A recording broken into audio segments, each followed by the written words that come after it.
ইহা হাম সব মুসাফির হায়, ওহি আখের ঠিকানা। কুই আগে রওয়ানা হায়, কুই পিছে রওয়ানা। কবি সুন্দর করে বলেন, এই পৃথিবীতে আমরা হচ্ছে মুসাফির। একজন মুসাফির যেমন একটা জায়গায় স্থায়ীভাবে থাকে না, কয়েকদিন কয়েক ঘন্টা অপেক্ষা করে আবার তার গন্তব্যে চলে যায়, হয়তো আগে যাবে না পরে যাবে। ঠিক আমরা মানুষরাও হয়তো কেউ আগে যাব, কেউ পরে যাওয়া লাগবে, ঠিক কিনা?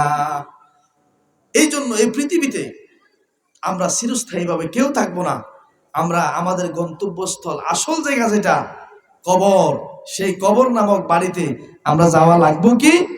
এই জন্য বিশ্ব নবী জানিয়ে দিয়ে বলেন, ও আমার উম্মতেরা শোনো, আল কবরু রাউদাতুম মিন রিয়াদিল জান্নাহ ওয়া হুফরাতুম মিন হুফারিন নার।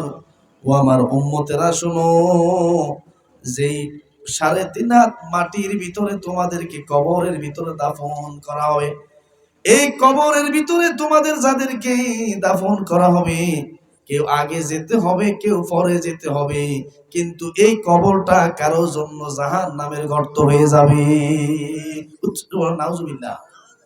ও হুফরাতিম মিন হুফারিন নার, কারো জন্য জাহান্নামের গর্ত হয়ে যাবে, আর কারো জন্য রাউযাতুম মিন রিয়াদিল জান্নাহ, কারো জন্য জান্নাতের বাগান হয়ে যাবে। এই জন্য আল্লাহ সূরাতুল হাশরের 18 নম্বর আয়াতের মধ্যে যে বিবৃতিটা আমাদের জন্য দিয়েছেন, এই বিবৃতিটা আমরা একটু লক্ষ্য করি। আল্লাহ কি বললেন আমাদের জন্য? নসিহত করেছেন, এই পৃথিবী আমাদের আসল জায়গা না, এই পৃথিবী আমাদের মূল বাসিন্দা নয়। আমাদের মূল বাসিন্দা কোথায়?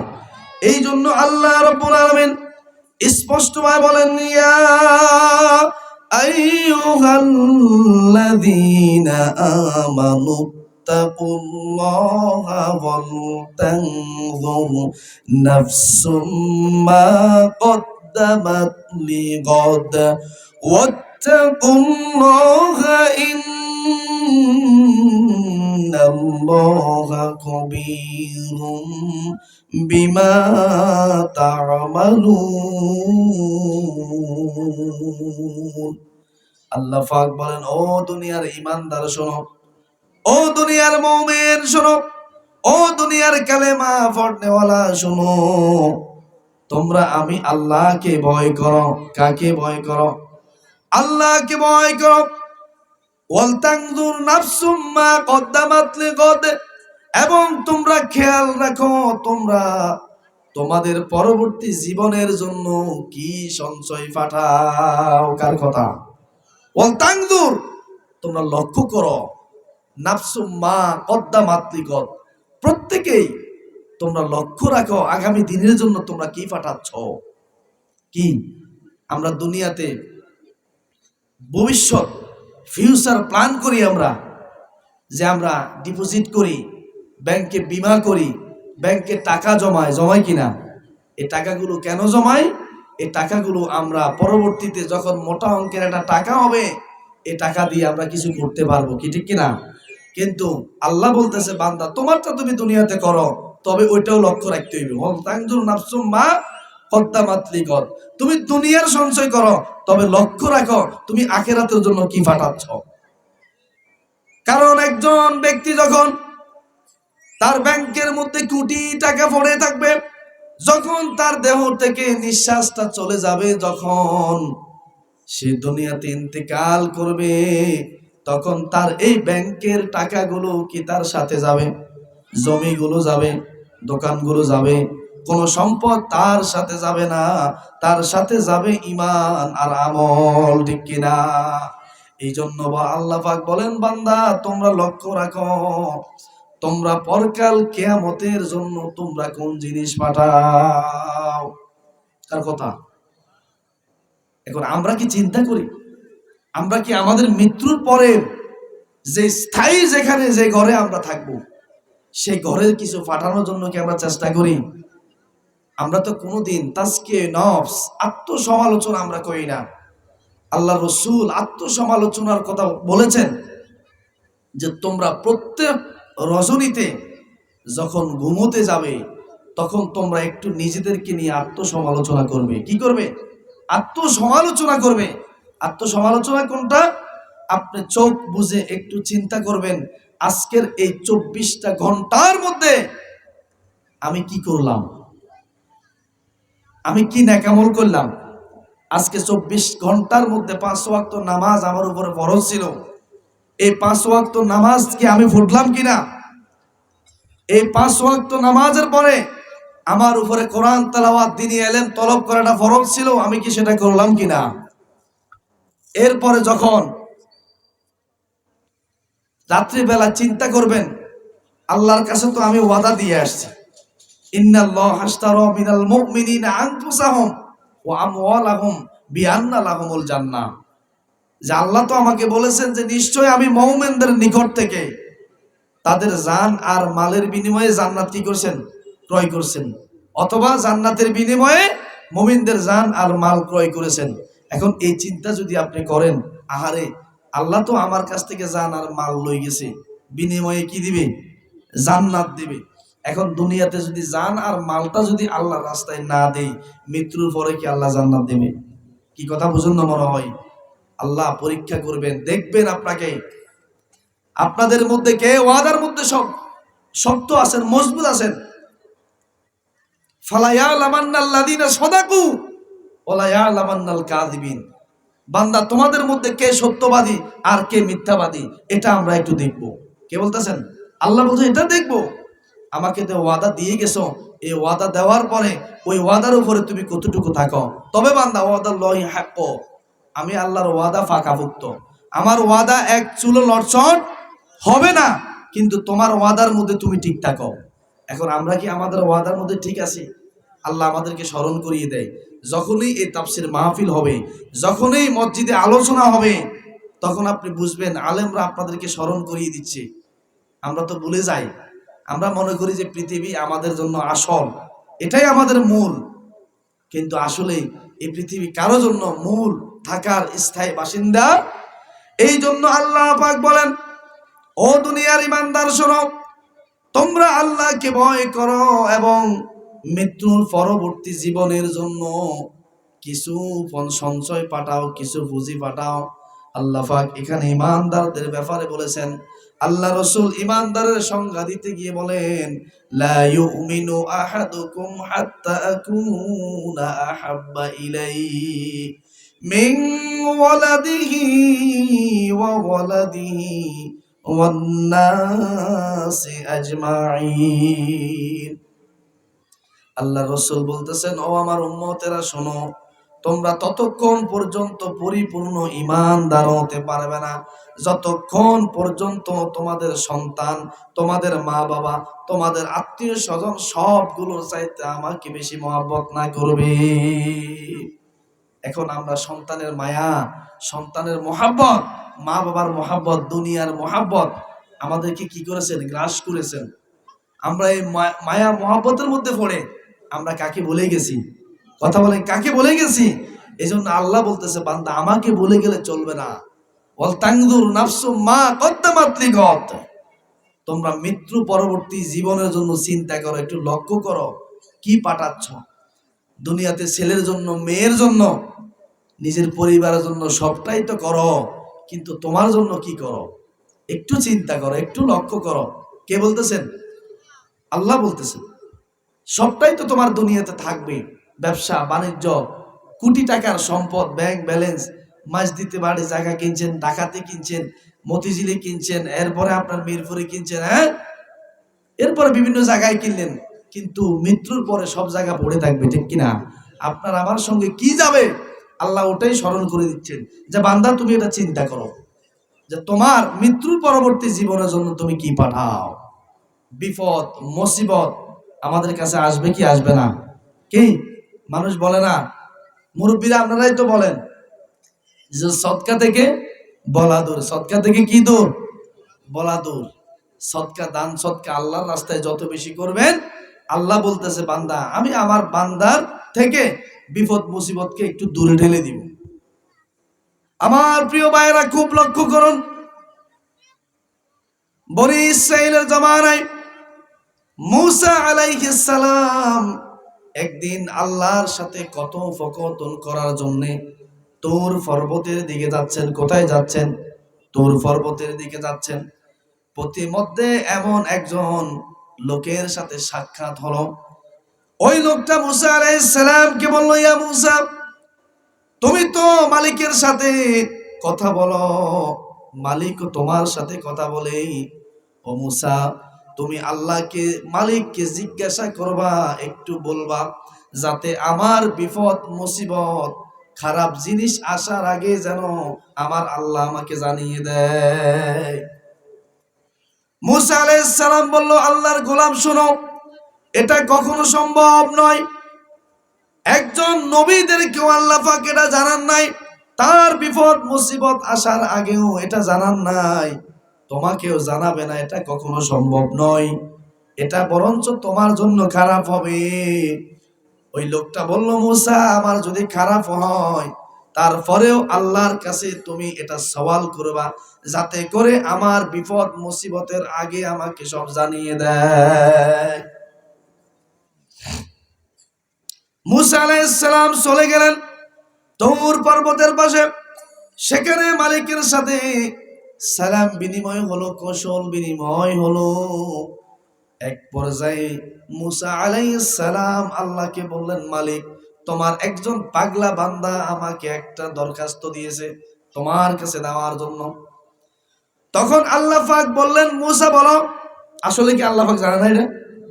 ওই লোকটার সাথে যে মূসার সাথে কথা হয়েছে, এটা কি আল্লাহ জানে কি জানে না?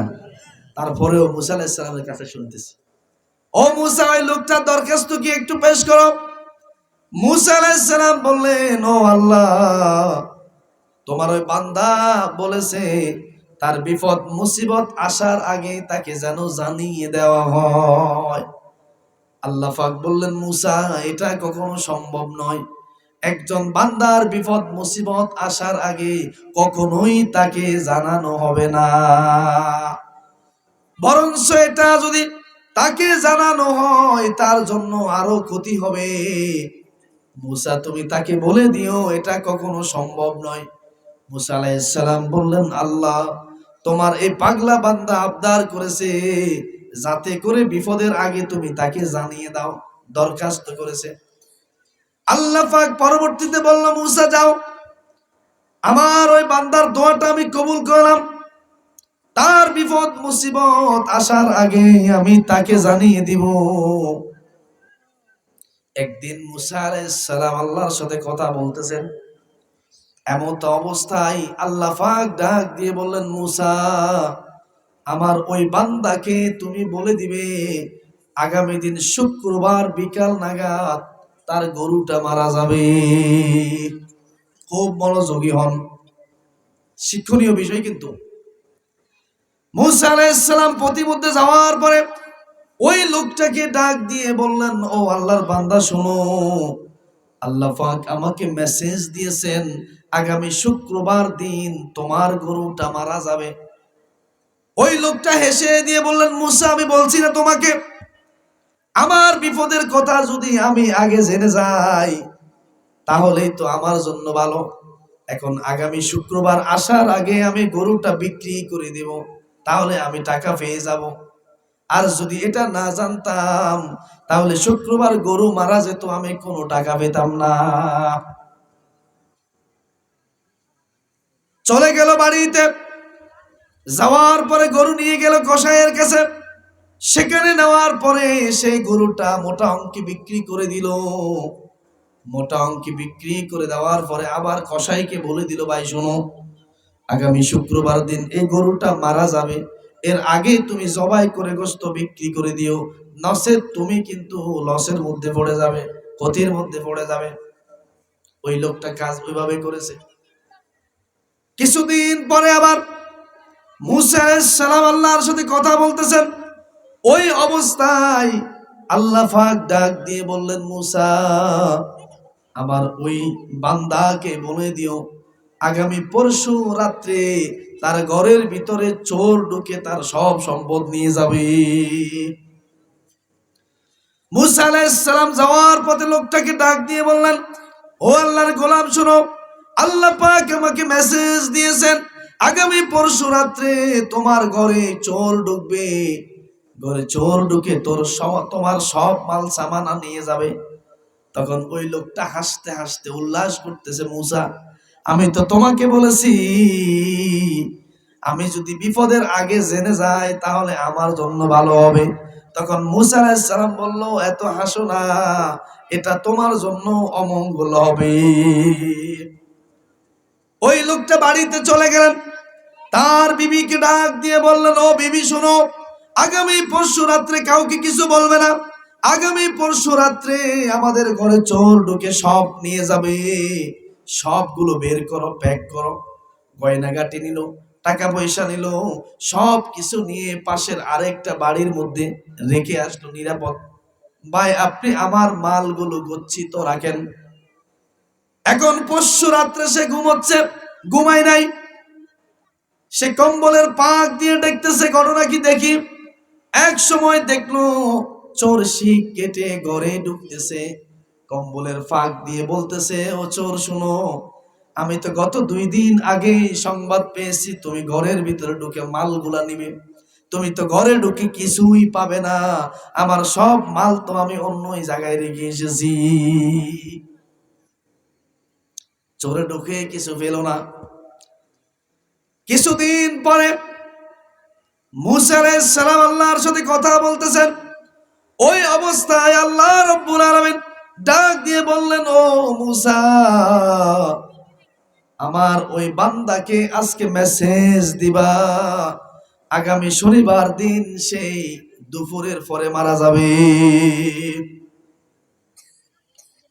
মুসা আলাইহিস সালাম চলে আসলেন, ওই লোকটাকে বললেন, ভাই আল্লাহ তো তোমার ঘটে যাওয়া আরেকটা ঘটনার মেসেজ আমাকে দিয়েছেন, যেটা 2 দিন পরে ঘটবে। তখন বললেন, ভাই মুসা বলো কি বলছে। তখন মুসা আলাইহিস সালাম বললেন, ও আল্লাহর বান্দা শোনো, তুমি আগামী শনিবার দিন দুপুরের পরে মারা যাবে। এই কথাটা শুনে লোকটা হাউমাউ করে কেঁদে দিল, কেঁদে দিয়ে বলল, ও মুসা, তুমি আমার রবের কাছে আবার দরখাস্ত করো, আমার গরু বেচা টাকা, আমার স্বর্ণ গয়নাগাটি অর্থ সম্পদ, আমার যা কিছু আছে সবগুলো আল্লাহর রাস্তায় দিয়ে দিব। ও মুসা, আল্লাহকে বলো আমার জানটা যেন আমাকে ফিরিয়ে দেয়। মুসা আলাইহিস সালাম বলল, আল্লাহর বান্দা শোনো, আমি তো তোমাকে আগেই বলেছি যদি ঘটে যাওয়া জিনিস আগে জেনে যাও এটা তোমার জন্য খারাপ হবে। আল্লাহর পক্ষ থেকে নির্দেশনা আছে, এটা কখনোই সম্ভব নয় তোমার ওই দিনে মৃত্যু হবে। ওই লোক কান্নাকাটি করতেছে, ভাই আমার এই মেসেজ থেকে শিক্ষা নিতে হবে, আজরাইল যেদিন আপনার আমার সিনা বরাবর চলে আসবে, ওই দিন যদি আপনি তাকে বলেন, ভাই আমার ব্যাংকে জমানো টাকা, আমার ডিপোজিট, আমার বীমা, আমার দোকান, আমার ব্রিকফিল্ড, আমার ব্যবসা, আমার চাকরি, সব জমানো টাকা আমি তোমাকে দিব, আমাকে তারপরেও কিছু হায়াত দাও, দেওয়া হবে। এজন্যই আমরা হাদিসের মধ্যে স্পষ্ট পেয়েছি, যারা আল্লাহর রাস্তায় দান করবে, দান সদকা করবে, দ্বীনের রাস্তায় দেবে, আল্লাহ পাক তাদের থেকে বলা মুসিবত দূর করে দিবেন, দূরে সরিয়ে দিবেন। কিন্তু আমরা অনেক ভাই দেখি টাকা পয়সাকে আমরা এমন ভাবে গচ্ছিত রাখি, হঠাৎ করে ছেলে অসুস্থ হয়ে গেল, হয়ে যায় কিনা, ছেলে অসুস্থ হয়ে গেল, হায় হায়, বাড়িতে রাত্রেবেলা ফোন দিল, কি শুরু হয়েছে, ছেলের ডায়রিয়া শুরু হয়েছে, নিলেন কোন আলেকজান্ডার, বললো ভাই আমাদের দ্বারা সম্ভব না, আমরা নোয়াখালী নিয়ে যান, নোয়াখালী নিল, ভাই আমাদের দ্বারা সম্ভব না, আমরা ঢাকা নিয়ে যান। নাকি আপনি বলেন না ছেলের পিছনে এত টাকা দিতে পারতেন না, মারা গেলে যাক, এরকম কথা কি কেউ বলেননি? স্ত্রী অসুস্থ হয়ে গেছে, হঠাৎ পেটের বেদনা শুরু হয়ে গেছে, নিয়ে গেলেন ডাক্তার কাছে, ডাক্তার করলো ভাই আমার দ্বারা সম্ভব নাই, মাছ দিয়ে নিয়ে যান, নিয়ে গেলেন মাছ দিতে, পরীক্ষা নিরীক্ষা করলো, ভাই আমার দ্বারা সম্ভব নাই, ঢাকাতে নিয়ে যান, নিয়ে গেলেন ঢাকাতে, সেখানে নেওয়ার পরে রাখলেন, 1 রাত্র 2 রাত্র রাখলেন। এরপরে যেদিন সিট কেটে দিবে আপনাকে বিল ধরাই দিল, কাগজে বিল ধরাই দিছে। কি ধরাই দিছে? বিল ধরাই দিল, আপনার 1.5 লক্ষ টাকা আইছে। ওর কথা বুঝুন না মনে হয়। কত টাকা আইছে? 1.5 লক্ষ টাকা আইছে। এবার আপনি কি ওটা না দিকে আইতে পারবেন? অথবা ইয়ান করবেন না, দূর বই যা চলে যাক, আর গামু বাদ চিও দিতাম না নিতাম না, এই কথা বলেননি। ফোন লাগান বাড়িতে, রে ব্যাংকে টাকা আছে, যা চেক দিয়ে উড়াইলো, অমুকের কাছে জমা আছে 2 লাখ 1 লাখ টিয়া, ল এগুলো লইয়া তাড়াতাড়ি লই বাজারে ঢাকাতে, আর নতুন ওই কেসে হাঁটা, ব্যাংকে হাঁটা। কন্যা এরকম তো চলে গেছে নি। এ টাকা, এ সম্পদ কি থাকবে? থাকবে না, সব চলে যাবে। পৃথিবীর সব মানুষ চলে যাবে, কিন্তু অর্থ সম্পদ সবগুলা কি নিয়ে যেতে পারবেন? কি কথা বলেন? আপনি রাত্রে মারা গেছেন, আপনার পকেটে মনে করেন যে 20,000 টাকা আছে, আছে নাকি নাই? মারা গেছেন রাত্রে, কিন্তু যে পাঞ্জাবিটা খুলে আপনি আলনার মধ্যে রাখলেন, ওই পাঞ্জাবির পকেটে 20,000 টাকা আছে। কত আছে না এরকম? ওই 20,000 টাকা আপনার মারা যাওয়ার পরে কবরে দিয়ে দিবনি। যে 3খান কাপড় আপনি ভরে যাবেন, ওটার পকেট আসেনি? ওর কথা কয় না, পকেট আসেনি? আদরের সন্তান আরে কি কান্না কাটি মার জন্য, বাবার জন্য, যাই কবরের মাড়ি ছড়ি ছড়ি মাড়ি দিয়ে লাগবো। কোনো সন্তান কয়নি আর বাবার লগে আর তুই দেন মিয়া যাক, বাবা অনেক কষ্ট করছি, কহনি কে 4-5 দিন হলে সম্পত্তি ভাগ ভাগে শুরু হয়েছে। কি বুঝুন মনে হয়? এরকম অন্য মনে কোথায়? আরে ফিড়ে ফিড়ি হয়েছে, মারামারি হয়েছে, এটাও আমরা দেখছি আগে ছোট বয়সে, মুরব্বীরা তো দেখছে নি। এই ভাই কয় এই সেট নুমু, হতে কোন এই সেট নুমু, আছে না এরকম? দোকানের রুমই যে নুমু, আজাদ মেমোরিয়ালের রুম আছে 5 গা, বাই হইলো 5টা, রুম 5টা, বাইও 5 জন, ঠিক আছে না? এখন সবার টার্গেট তো মাঝখানের দিকে থাকে। আমি 5টা নিতাম না, এখন 5টা কি সবাই পাইবনি? লাগছে। বাবা তো হেতা করলে হাজুয়া করি গেছে, অনমারার হরে কোনো ভাই তো কনা ভাই ঠিক আছে আর সাইডে রেখা দে, ওরা মাঝে মাঝে লটারিও দেয়, দাও লটারি টানো, সেটাতে সে জিগা ভাগে। হ্যাঁ, এই জন্য আপনি, আমি, আমরা যারাই যা কিছু রেখে যাব, কিছুই আমাদের সাথে যাবে, সবগুলা পড়ে যাবে। আজকে আমরা দুনিয়াতে থাকা অবস্থায় যা দিয়ে যেতে পারবো, ওটাই আমার জন্য কি থাকবে? আল্লাহর কাছে জমা থাকবে, ঠিক কিনা? আর যে 1 লক্ষ, 5 লক্ষ, 20 লক্ষ, 1 কোটি টাকা আপনি রেখে যাবেন, ওইটা আপনার আমার কোনো কাজে আসবে? এই জন্য প্রিয় ভাইরা, পৃথিবীতে আল্লাহ যতদিন বাঁচিয়ে রাখেন, ততদিন মসজিদের সাথে, মাদ্রাসার সাথে, এতিমখানার সাথে থাকবেন, ভালো ভালো কাজগুলার সাথে থাকবেন। যতটুকু পারেন আল্লাহর দ্বীনের রাস্তায় খরচ করবেন, আল্লাহর দ্বীনের রাস্তায় ব্যয় করবেন। করা যাবে না? এই যে মসজিদ, আজাদ মেমোরিয়াল মসজিদ, এখন টাইলস হয়েছে না, সুন্দর না? দেখেছে আরো অনেকগুলো কাজ বাকি আছে। তাহলে ঘুরে এইগুলা কে করছে? আপনারাই তো করছেন, এলাকার মানুষেরাই তো করছেন, নাকি একজনে কে করে দিছিনি? না, আপনারাই করছেন। আর একজনে যদি করে দেয়, আপনার লাভ কি? আপনার আমার লাভটা কি বলেন? আরেক ভাই করে দিল, কিন্তু আপনার আমার লাভ কি? আমি যদি এটার সাথে অংশীদার হতে পারি, মসজিদের কাজ শুরু হবে, ভাই আমি 10 ব্যাগ সিমেন্ট দেবো, ভাই আমি 20 ব্যাগ সিমেন্ট দেবো, আমি 5 ব্যাগ সিমেন্ট দেবো, বাস আপনার এই 10 ব্যাগ 5 ব্যাগে কি মসজিদের কাজ শেষ হইব নি? না, আপনি এই মসজিদ উন্নয়নের কাজে একটু অংশীদার হলেন। বিশ্বনবী স্পষ্ট হাদিসের মধ্যে বলেন, ইদা মাতাল ইনসানু কতা আমালুহু ইল্লা মিন সালাসা। ও আমার উম্মতেরা শোনো, একজন মানুষ যখন দুনিয়া থেকে মারা যায়, তার সব আমলের দরজা বন্ধ হয়ে যায়, কিন্তু 3 প্রকারের আমল চালু থাকে। ওই 3 প্রকারের আমলের সওয়াব একজন বান্দা কবরে শুয়ে শুয়েও পেয়ে থাকে। তার মধ্যে 1 নম্বর হচ্ছে সাদাকাতুন জারিয়া, সদকায়ে জারিয়ার আমল। আপনি কবরে যতদিন থাকবেন, ততদিন আপনার আমল নামায় সদকায়ে জারিয়ার সওয়াব পৌঁছে দিবেন কে? এই জন্য মসজিদের জন্য 10,000, 20,000, 5,000 টাকা দান করে আপনি চলে গেছেন, আপনি মরে গেছেন, সমাজের সব কেন মানুষ কি মরে গেছেনি? আপনি চলে গেছেন, মসজিদের আজান চলবে কিনা? আপনি চলে যাবেন, মসজিদের নামাজ চলবে কিনা? আপনি চলে যাবেন, মসজিদে মুসল্লিরা নামাজ পড়বে আর আল্লাহর কাছে দোয়া করবে। ওই দোয়াটা মানুষের দোয়াটা আল্লাহ কবুল করুক বা নাই করুক, ওই মানুষ যতদিন এই মসজিদে সেজদা দিবে, যতদিন আল্লাহু আকবার এই মসজিদের ধ্বনি চলতে থাকবে, আপনি এখান থেকে একটা সওয়াব আপনার আমল নামায় পৌঁছে দিবেন কি? এই জন্য মসজিদের সাথে, মাদ্রাসার সাথে লেগে রাখতে রাজি আছেন তো?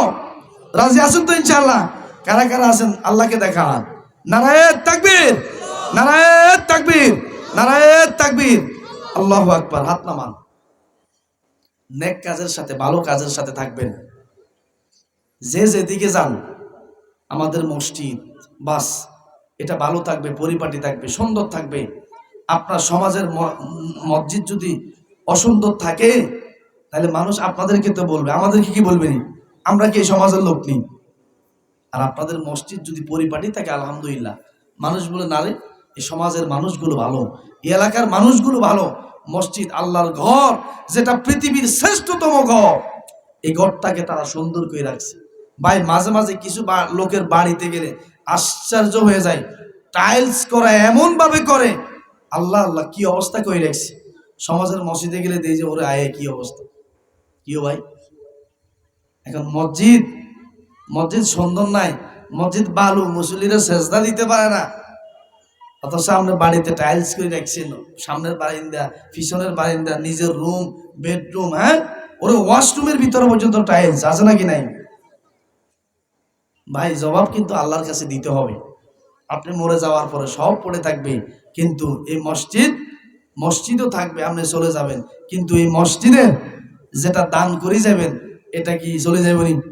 বাদ যাবেনি? দুইটা অ্যাকাউন্ট আল্লাহর কাছে আছে, একটা হলো সদকায়ে জারিয়া, আরেকটা হলো গুনাহে জারিয়া।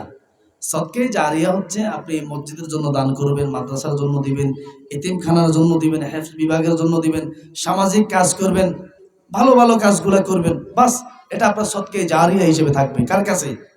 আর খারাপ তাসের আড্ডা, মদের আড্ডা, জুয়ার আড্ডা, গাঁজার আড্ডা, ক্যারাম খেলার আড্ডা, এটা বানায় চলে গেছেন আপনি। তাসের আড্ডা জিয়ানে, জুয়ার আড্ডা জিয়ানে, মদের আড্ডা জিয়ানে, ইয়ানে কি কোরআনের তাফসীর হনি। আর মসজিদে নামাজও হয়, আল্লাহর সেজদাও হয়, কোরআনের কথাও হয়। তাই সদকায়ে জারিয়া, গুনাহে জারিয়া। আপনারা কি সদকায়ে